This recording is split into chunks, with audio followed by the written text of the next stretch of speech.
My name is Josh Donovan. I'm the Community Director for Crestwood Rocky River. We are on site here, the start of land development. We broke ground a little over a month ago now. Crestwood Rocky River is made up of a south side and a north side where we're looking to get over 1,000 total units in this project, with a minimum of 300 on the south side and 700 on the north side.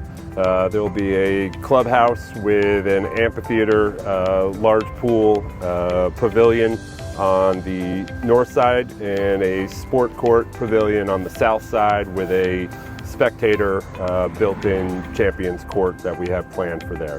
The plan as of now is that we are looking to have our model row under construction sometime by the late summer is our anticipated time. We have a deal with the municipalities to get early permits before we have final plats, and so those are projected to be going up late summer, with the anticipated final plat coming at the beginning of the year 2026, where we have a grand opening planned right now for spring of 2026.